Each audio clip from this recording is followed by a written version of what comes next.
Bonjour à tous, donc je reviens vers vous pour une nouvelle vidéo en rapport avec le challenge tricot. Donc la vidéo sur l'échantillon sera bien postée le dimanche, dimanche de la semaine prochaine, le 4 octobre. Par contre, entre-temps, je voulais poster une autre vidéo réalisée spécialement pour les débutants. Donc en fait, dans le challenge tricot, il y a des gens qui savent très bien tricoter, qui ont juste envie de se motiver à plusieurs, je trouve que c'est super. Il y a celles qui ont déjà un petit peu tricoté plus jeunes ou qui ont fait des écharpes, des bonnets, mais qui ne se sont jamais lancées dans la réalisation de pulls. Et je sais aussi qu'il y a celles qui n'ont jamais touché d'aiguille de leur vie.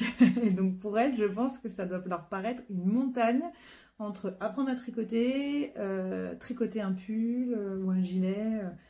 Voilà, donc j'ai décidé de réaliser une petite vidéo pour vous montrer les bases du tricot pour celles qui n'ont jamais tricoté de leur vie. Et je vous mettrai aussi en story des liens vers des vidéos YouTube très bien faites parce qu'il y a vraiment beaucoup de choses sur YouTube, c'est vraiment une mine d'or. N'hésitez pas à y aller pour la moindre de ces techniques que vous ne connaissez pas parce que entre les françaises, les canadiennes, on trouve des vidéos super, très bien réalisées. Donc n'hésitez pas à aller voir, vraiment c'est une mine d'or. Et donc moi voilà, je vais vous réaliser une petite vidéo pour vous montrer le montage classique des mailles. Donc en fait, quand on fait un ouvrage, en tricot, peu importe, il faut monter les mailles. Donc ce n'est pas le premier rang de mailles, c'est juste ce qu'on appelle le montage.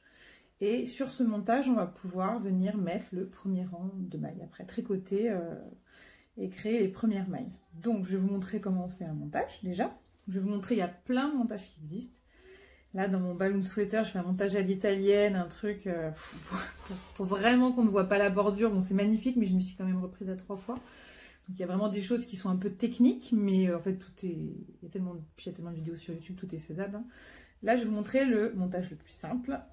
Comme ça, on part sur des choses faciles, mais qui restent jolies quand même. Hein, pas de souci. Ensuite, je vais vous montrer les mailles endroit et les mailles envers. En gros, quand vous savez déjà tricoter ça, vous savez déjà presque tout faire pour faire un pull ou un gilet. Après, c'est une question de construction, il y a des augmentations, mais tout ça, voilà, c'est écrit dans les patrons et il y a des vidéos sur YouTube. Franchement, je sais qu'il y en a là qui s'en font un peu une montagne, mais c'est vraiment pas compliqué. Après, voilà, il faut aussi chercher, voilà, on ne trouve pas toujours les réponses tout de suite, il faut chercher, il faut s'entraîner. Moi, il y a la vidéo sur le montage à l'italienne, elle demandait 2 manips consécutives, et ben, je m'y suis reprise 3 fois et j'ai regardé la vidéo 25 fois, quoi, pour l'avoir bien en tête. Voilà, des fois ça demande un petit peu, tout ne vient pas tout de suite, il faut aussi un petit peu s'entraîner à côté, mais vraiment le tricot c'est vraiment pas très compliqué. Donc je vous ai dit maille endroit, maille envers, parce que, alors, on va partir sur des choses assez simples. Le tricot, vous avez plusieurs points. Vous avez le point de riz, le point de blé, enfin vous avez plein de points différents pour avoir un rendu différent, pour avoir quelque chose de texturé. Bon, là par exemple, vous êtes sur l'envers de ce qu'on appelle le jersey. Là, les pulls et gilets que je vous propose sont en jersey. On va dire que le plus simple, c'est le point mousse. On fait que de l'endroit. Et ça donne un petit peu ce côté-là. Pas tout à fait, c'est plus comme mon balloon, pour celles qui ont vu ce que j'ai tricoté avant, la balloon jacket avec queue en point mousse. Et par contre, là on va faire ce qu'on appelle du jersey. Alors, je vais vous montrer parce qu'il est sur l'envers sur ce pull là. Voilà, ça donnera ça, le jersey. Et là on est sur l'envers du jersey. Donc là la créatrice a décidé de mettre le pull sur l'envers. Voilà, c'est une petite originalité, mais je l'ai tricoté dans ce sens là en fait. Voilà, et donc les deux modèles que je vous propose sont en jersey. Le jersey, c'est une association de un rang endroit, un rang envers, un rang de maille endroit, un rang de maille envers, un rang de maille endroit, un rang de maille envers. C'est l'association de ces 2 rangs maille endroit, maille envers qui va donner ce rendu au lainage. Donc quand on fera l'échantillon la semaine prochaine, il sera donc en jersey. Donc je vais vous montrer un petit peu le rendu que ça peut faire et on va s'entraîner à faire donc le montage, à faire des rangs de mailles endroit, des rangs de mailles envers. Je vais vous montrer comment on retourne le tricot, enfin voilà, quand on est à plat. par exemple pour l'échantillon, ça vous aidera pour l'échantillon de la semaine prochaine. Et puis je vous montrerai vite fait aussi, enfin vite fait, non normalement, le rabattage. Oui, parce qu'il faut bien faire une finition, on ne peut pas laisser les mailles comme ça. Donc le rabattage c'est pareil que le montage, il y a plein de techniques différentes pour que ça se voit le moins possible. Voilà, si c'est en côte, voilà. Je vous montrerai peut-être un peu les côtes aussi, ça vous aidera, mais en fait les côtes, c'est ça les côtes. Voilà. Celles qui ne connaissent pas du tout, ça ce sont des côtes. Alors celles-là, elles sont torses qu'on appelle, c'est-à-dire qu'il y en a une qui est faite un tout petit peu différemment, mais le principe est le même. Ce sont des mailles torses, mais c'est une maille endroit, une maille envers, une maille endroit, une maille envers. Et donc vous avez un petit peu cet effet-là avec du relief sur une maille et pas de relief sur l'autre. Ça donne, c'est ce qu'on fait aux encolures, aux manches et au bas des pulls en fait. On fait toujours, enfin, c'est pas systématique, hein, des fois il y a d'autres finitions. Mais c'est une finition qu'on retrouve très souvent et qu'on va donc retrouver dans nos deux pulls. Donc je vous montrerai vite fait comment on fait des côtes, quoi. Mais si vous savez déjà faire une maille endroit et une maille envers, vous saurez faire des côtes. Après, voilà, pour vraiment les vraies débutantes, si je vous le mets le tuto là cette fin de semaine, c'est que avant la prochaine vidéo, vous puissiez vous entraîner. Donc vous prenez même, vous n'êtes pas obligé de prendre la même laine. Moi je vais la prendre parce que je la trouve grosse, donc ce sera bien pour vous montrer. J'ai pris des aiguilles 6. Parce que je les trouve ni trop grosses ni trop fines. Et ensuite, l'idée, c'est de vous entraîner. Vous pouvez même donc prendre la pelote que vous avez achetée. Et puis après, vous la détricotez, il n'y a pas de souci. Vous la détricotez autant de fois que vous voulez. Et vous vous entraînez. Après, vous pouvez prendre même une laine plus grosse, des aiguilles plus grosses, plus petites. Faites comme vous voulez. C'est pas très important. Vous pouvez prendre une pelote achetée chez Action. Enfin, une pelote de laine vraiment pas chère si vous voulez une autre pelote pour vous entraîner. L'important, c'est de, voilà, au niveau dextérité, au niveau du geste, c'est bien de l'automatiser. Ça prend pas longtemps à automatiser ce type de geste, mais forcément, le début, quand on n'a jamais tricoté, c'est pas ça. C'est évidemment pas facile. Donc, après, je vais tourner la caméra donc, pour vous montrer ça. Moi, j'ai pris donc cette laine-là que vous avez vue. Et donc, déjà, je vais vous montrer le montage. Alors, c'est parti pour le montage. Donc là, je prends un tout petit peu de fil, vous voyez, hop. Ma pelote, elle est à droite. Alors, je tricote, je suis droitière. Hein. Donc, je regarderai s'il y a des vidéos qui existent pour les gauchères. Parce qu'évidemment, je ne peux pas vous montrer comment on fait de la main gauche. Parce que je ne sais pas faire. Donc, en premier, déjà, on va faire un nœud coulant. Donc, un nœud coulant. Hop, donc vous avez ça. Là, j'ai pris mon aiguille, j'ai pas de câble, hein, c'est juste pour vous montrer. Hop, je tire et j'ai donc ma première maille, même si c'est pas une vraie maille, enfin première maille ici sur mon montage. Ensuite, je vous montre. Voilà, je fais comme ça. Je prends le brin qui passe devant. Moi, je tiens mes aiguilles là. Après, il y a plein de techniques pour tenir ces aiguilles ou pas les tenir. Ça, je vais vous dire qu'entre celles qui tricotent depuis 50, 60 ans et celles qui s'y mettent, c'est pas du tout pareil. On fait comme on peut, ou comme on veut. Enfin voilà. En tout cas, pas de stress si on fait pas parfaitement, comme on voit dans les. Moi, je fais pas du tout parfaitement, hein, mais comme on voit dans les vidéos YouTube. Ensuite, je prends le brin de droite. Je vais faire le tour de l'aiguille, il revient à droite, donc on passe en dessous de l'aiguille, puis au-dessus, donc là je le tiens, et ce que je fais, c'est que la boucle que j'avais gardée dans mes doigts gauche, je la passe derrière, et après en tirant, on obtient une deuxième maille. Je vous montre, hein, moi j'aime bien toujours un peu tenir, hop, je fais comme ça, ensuite je passe, je tiens, donc la boucle que vous aurez à rabattre, elle est là. Vous la gardez là. Ensuite, d'arrière en avant, je tiens mon fil et je repasse cette boucle derrière.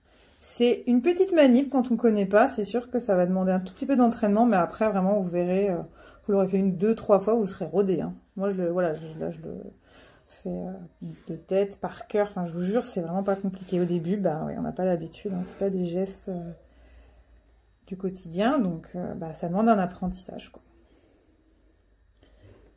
Hop, je vous montre encore 2, 3 fois.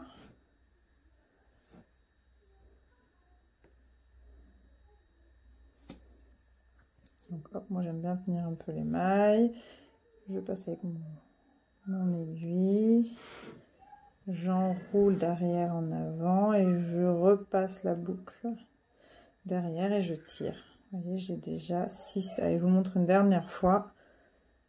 Après, on passe à la suite.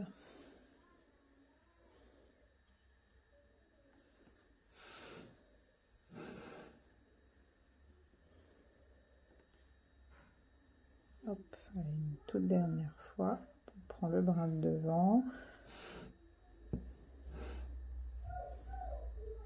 Voilà, montage classique. Et voilà, donc là j'ai monté plusieurs mailles. Vous voyez, ça fait une espèce de petite tresse en dessous. On le voit bien parce que la laine est grosse. Hop. Et vous en êtes là. Donc vous avez un petit fil qui pend et puis le reste, l'autre fil est relié à la pelote. Alors moi j'ai pas mis mes câbles parce que j'ai des aiguilles interchangeables, parce que le câble il frotte sur la table et ça fait beaucoup de bruit. Je trouve ça désagréable pour la vidéo. Mais donc c'est comme si c'était des aiguilles droites finalement. Ensuite, et ben là je vais tourner. Comme ça. Celui-là de fil qui est coupé, on le laisse, on essaye de ne pas le prendre, enfin, de ne pas s'en occuper. Je vais prendre donc ma deuxième aiguille. Je vais passer dans le premier brin, comme ça. Avec... Je suis désolée, des fois c'est un peu flou. Parce que ça fait vachement la mise au point sur l'arrière, pas trop sur l'avant. Mais bon, l'important c'est quand même que vous puissiez voir. Je tourne par l'arrière et je passe entre les deux aiguilles, comme ça. Moi, j'aime bien tenir là. Et après, hop, je fais ressortir la maille et je la pousse vers l'extérieur. Et là, j'ai déjà tricoté une maille à l'endroit.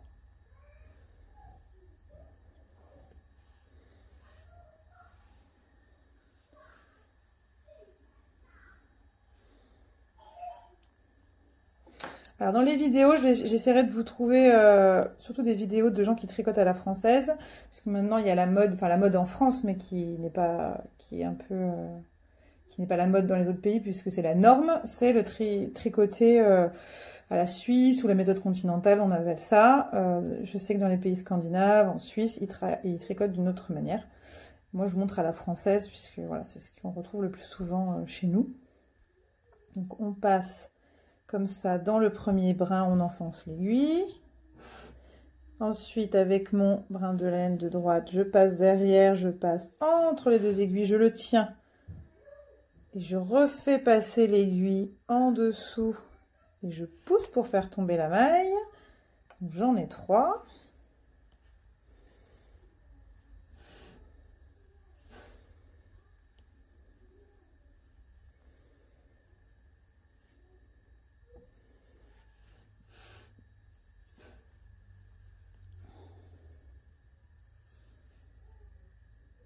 Voilà, donc je remonte, hop, vous passez dedans dans le premier brin, vous tournez comme ça, vous, hop, repassez en dessous et hop, vous faites glisser. Et donc là, on arrive à notre premier rang endroit de mailles tricotées.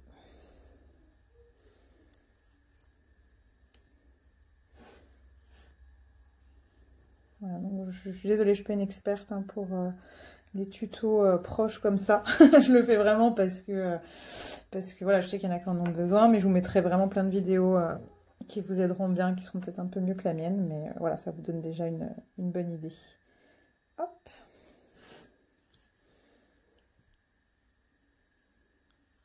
Allez, une dernière fois, je vous montre. Je passe derrière le premier brin, j'enfonce mon aiguille. Alors, au début, vous pouvez prendre le temps, bien enfoncer l'aiguille. Je tourne autour. Moi, je tiens bien mon brin. Je repasse l'aiguille de droite en dessous. Et ensuite, hop, je la fais tomber et elle est tricotée de ce côté-là. Donc, là, on a déjà le rang de montage qu'on voit en bas. Et on voit déjà se dessiner le premier rang qui était donc de la maille en droit. Donc maintenant, je vais tourner mon ouvrage.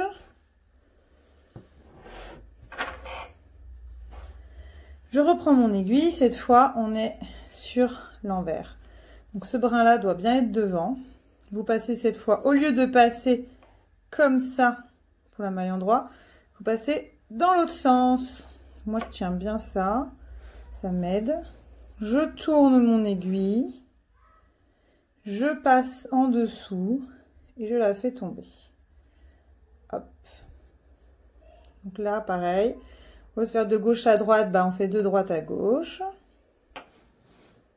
On tourne avec le brin de droite l'aiguille. On repasse en dessous et on fait tomber la maille. De droite à gauche, je prends le premier brin. Je fais passer mon aiguille d'arrière en avant. Je ressors l'aiguille. Hop, je fais tomber la maille.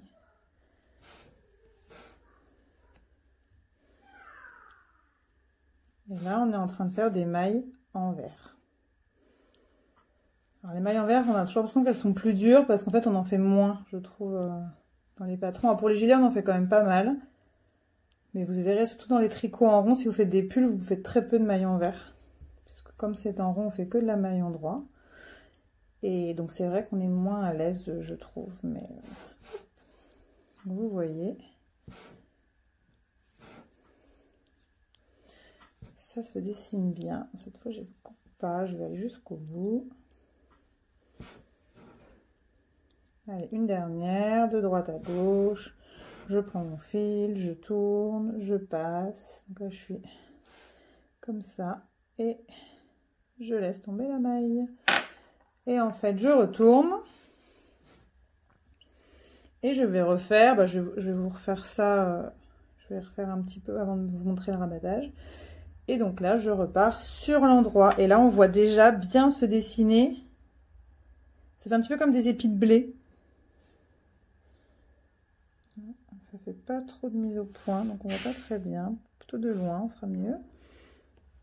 Et derrière, ça fait plutôt des petits bourrelets. Donc ça, c'est l'arrière du jersey. Et là, on est sur l'avant du jersey. Et voilà, donc déjà... un petit entraînement. Donc là, pour vous montrer, j'ai fait quelques rangs supplémentaires pour vous montrer vraiment le jersey, à quoi il ressemble. Voilà, comme des petits épis, comme des petits V à l'envers. Dans l'autre sens, ça fera vraiment des V. Hop, voilà. Et de l'autre côté, vous êtes comme ça. Donc ça, c'est ce qu'on appelle le point jersey et c'est ce qu'on utilisera pour que ce soit le pull ou le gilet. Alors, je vais vous montrer le rabattage. C'est le rabattage le plus facile, le plus classique. On le trouvera sur plein de vidéos YouTube. Donc en fait, vous tricotez, on est toujours sur l'endroit logiquement quand on rabat. Donc hop, donc le fil, ça je vous l'avais pas dit, mais celui-là il est quand même derrière. Voilà, il est vraiment en mode derrière. Je passe mon aiguille de gauche à droite comme ça derrière le premier brin. J'enroule mon fil. Hop, et je fais ressortir et j'en fais deux. Dès que j'en ai deux, je vais venir chercher cette première maille et je vais la passer par-dessus la seconde. Et là déjà, hop, je n'ai plus qu'une maille, donc je retricote à l'endroit une autre maille pour toujours en avoir deux. Je prends le brin comme ça par l'avant de ma toute première maille et je le passe par-dessus la seconde.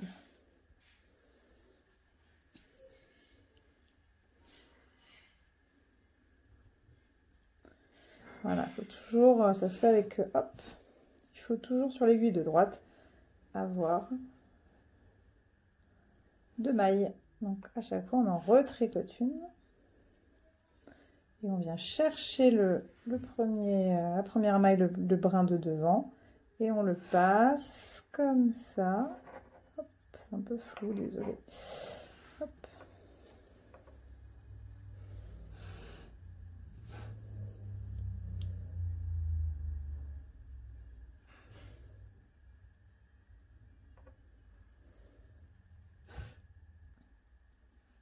Et donc voilà, j'ai fini le rabattage totalement et ça vous fait, donc en bas vous voyez que si vous regardez ça fait comme une petite tresse, ben en haut aussi, ça fait comme une petite natte, comme des petits V en fait, pareil. Donc là on a l'endroit du jersey et là on a l'envers. Donc Le problème, entre guillemets, de cette finition, même si là, ça ne nous posera pas de soucis, c'est qu'elle n'est pas très élastique. Donc, par exemple, sur un... Comment ça s'appelle, un col roulé, un col haut, des fois, il faut passer... où c'est plutôt étroit, il faut passer la tête, c'est sûr que, vous voyez, c'est pas très élastique. C'est pour ça qu'il existe plein de finitions et de montages différents. Moi, j'ai toujours fait cette finition-là pour le moment. Et là, ça y est, avec le novice cardigan en mohair et mon gilet coquille, j'ai fait des finitions à l'italienne. Donc là, par contre, il faut passer avec une aiguille le fil d'une certaine manière. C'est pas compliqué, mais c'est quand même assez long. Alors moi, ça me dérange pas de le faire. J'aime beaucoup la finition que je trouve... je l'ai fait sur ce pull-là. Justement, vous voyez. Je sais pas si vous voyez bien, mais on voit pas la tresse. Hein. C'est une finition où on voit pas, en fait, la finition. Enfin, c'est le but. Après, voilà, on peut faire des choses vraiment très simples, qui sont très jolies. Et après, voilà, quand on est... Forcément, quand on continue... de progresser, on a envie de tester d'autres techniques un peu plus dures, ça nous challenge un peu, puis c'est sympa d'apprendre. Et donc me revoici en face caméra, c'est quand même plus sympa pour vous parler. Voilà, donc je vous ai montré ça. Si vous savez, on reprend. Si déjà vous savez faire un montage, des mailles endroits, des mailles envers et le rabattage, clairement il y a déjà beaucoup de modèles que vous pouvez faire. Après, dans les deux modèles que je vous propose, il y aura des augmentations, forcément, parce qu'on ne va pas faire une écharpe toute droite, il va bien falloir augmenter. Donc je vous explique vite fait, même si je vous le réexpliquerai plus tard. J'ai choisi des modèles, ce qu'on appelle en yoke. Donc là, par exemple, c'est un modèle en raglan. Là, je suis en train de tricoter un modèle où la manche, elle est basse. Voilà. Et là, moi, je vous fais un modèle où, en fait, tout est en rond. Hop, et on fait des augmentations au fur et à mesure pour forcément agrandir... avec notre morphologie, et après on stoppe à un moment pour laisser le trou des manches, et on reprend en bas et on fait tout en rond. Mais ce qu'on appelle en yoke, c'est vraiment, en fait, on tricote, et tous les temps de maille, on fait une augmentation. Il y a des augmentations, alors ce sera des augmentations qui sont sur l'endroit, parce que des fois il y a des augmentations sur l'envers, mais les augmentations seront que sur l'endroit. Il y aura soit augmentation gauche, soit augmentation droite. Tout ça, je vous montrerai en temps voulu. C'est vraiment pas très compliqué. Hein. C'est une autre façon de prendre le fil, de le tourner. Mais franchement, voilà, c'est de la technique, le tricot. Donc en soi, pour moi, c'est accessible à tout le monde. Par contre, en effet, il ne faut pas se décourager, se dire « Oh là là, c'est trop dur ». Bah non, il faut regarder des vidéos. Alors pas forcément la mienne, je trouve qu'à des fois, elle était un peu floue. C'est parce que je suis avec mon portable, mais c'est pas facile je me suis déjà mis en zoom reculé pour qu'on voit bien, puis bon voilà, je vous mettrai d'autres vidéos où on verra beaucoup mieux, et en fait les vidéos, n'hésitez pas à les regarder plusieurs fois, que ce soit à l'endroit, que ce soit à l'envers. L'idée en fait c'est que votre cerveau il s'imprègne de tout ça. Là je fais l'orthophoniste et que à force de voir, déjà vous l'avez plus facilement en tête, après vous vous entraînez, et après votre cerveau il va automatiser ces gestes. C'est pour ça qu'il y a des personnes qui ne regardent même pas leur tricot quand elles tricotent. Elles regardent la télé, elles lisent un livre, elles font plein d'autres choses, tellement en fait le geste est vraiment devenu automatique quoi. Moi c'est vrai que là maintenant des mailles en droit, des mailles en vert, enfin des mailles en droit c'était déjà très automatique depuis le premier pull parce que j'en avais fait beaucoup, mais les mailles en vert c'était beaucoup moins automatique. Je savais les faire, mais ça me demandait un petit peu plus d'attention. Et c'est aussi pour ça que j'ai fait des gilets dernièrement, enfin, parce que les gilets, on est obligé d'être un coup en endroit, un coup en envers. Je me suis dit, ça va m'entraîner aussi à travailler sur les mailles envers, sur lesquelles je suis moins à l'aise. Voilà. Donc les débutantes, n'hésitez pas à vous entraîner. La semaine prochaine, on passe à l'échantillon. Donc l'échantillon, ce sera le carré test, qui nous permettra de savoir si on tricote trop large, trop serré, ou des fois certaines ont pris d'autres laines que celles préconisées par la créatrice, donc elles sont obligées de voir un petit peu si le carré test est trop grand, il faudra descendre d'une taille d'aiguille, et si le carré test est trop petit, il faudra remonter d'une demi ou d'une taille d'aiguille. Moi mon carré test est trop grand, comme à chaque fois. Donc, mais je le fais toujours parce que je me dis, je sais pas, on peut peut-être changer de façon de tricoter, sachant que je suis pas encore experte. Voilà, il y a peut-être des choses qui peuvent changer. Donc dans le doute, je le fais. Et là, je vais en refaire un deuxième vraiment pour être sûre qu'avec la taille d'aiguille en dessous, ça marche bien. Et puis voilà, après on verra. Le but c'est vraiment de tout préparer pour qu'au final, déjà tricoter un pull ou un gilet, ça va déjà être une sacrée étape pour celles qui ne l'ont jamais fait. Mais alors il n'y a rien de pire, je pense, de passer des semaines, peut-être même des mois à tricoter quelque chose et de se rendre compte que c'est trop petit ou trop grand.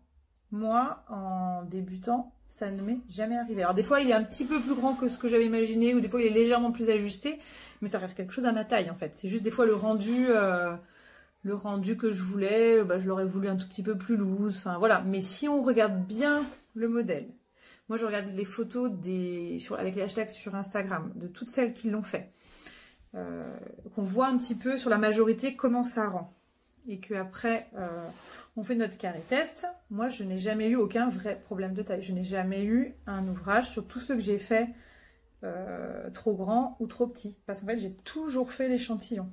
Et alors, je sais que ça, certaines qui n'aiment pas les faire. Après, quand on est experte, clairement, on n'a plus besoin de faire des échantillons. On connaît... Mais bon, il y en a qui le font quand même, hein. C'est toujours... Et puis on voit le rendu de la laine, moi j'aime bien. Là, je vois un petit peu le jaune que va rendre. Vous voyez, on voit que c'est un petit peu plus clair, c'est le mohair qui ressort. Donc c'est assez joli, j'aime bien.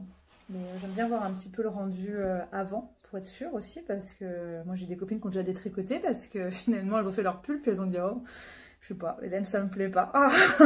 Voilà. Bon, après, moi ce que je vous conseille, parce que... c'est quand même de tricoter un petit peu tous les jours. Pour les débutantes, là, n'hésitez pas à faire quelques rangs. Vous faites votre carré, vous le faites plus long, hein, et vous faites quelques rangs de maillon droit, maillon vert tous les jours. Alors, vous n'êtes pas obligé d'en faire 2 heures. Hein. Vous pouvez faire un quart d'heure, ça suffit. Vous regardez un peu la vidéo, vous vous mettez dedans. Et après, pour moi, le tricot, pourtant, moi, je suis très couture, donc j'aime beaucoup la satisfaction du fait d'avoir un vêtement qu'on peut commencer le matin et finir le soir. Je suis pas quelqu'un de patiente du tout. Faut pas croire, toutes les tricoteuses ne sont pas patientes. C'est juste, en fait... que moi, ce que j'aime dans le tricot, c'est que je me pose devant la télé, j'en fais un peu dans ma tête. En fait, c'est clair. Les premiers, ça a été un peu plus frustrant, les premiers pulls, parce que j'avais envie que ça aille vite. Et il y a eu vraiment des moments où il fallait que je me dise, attends, c'est un pull, ça va prendre du temps. Voilà. Donc, il faut se préparer dans sa tête. Moi, je le vois plus comme un fil rouge de ma semaine. C'est-à-dire que dès que j'ai un moment le soir, dès qu'on se met un peu devant la télé, ou dès que j'ai un moment l'après-midi, surtout là en étant enceinte, je me repose un peu l'après-midi, je sors le tricot et je fais quelques rangs. Là, je suis en train de faire une combinaison pour mon bébé, ma petite fille qui va naître d'ici un mois et demi déjà. Et franchement, ce tricot il me gonfle parce que c'est des toutes petites aiguilles, c'est de la laine qui est pas hyper douce. Alors justement, c'est de la mérino, ça ne gratte pas du tout, c'est parfait pour les bébés, mais elle est pas super douce parce qu'il n'y a pas de mohair et voilà. Et j'aime pas du tout le tricoter, ça me saoule. Mais je me dis, allez, là je fais tant de rangs et tout, je sais qu'au final je serai content. Hein. Donc les layettes pour bébé, je pense que vous en verrez pas beaucoup parce que vraiment ça me passionne pas.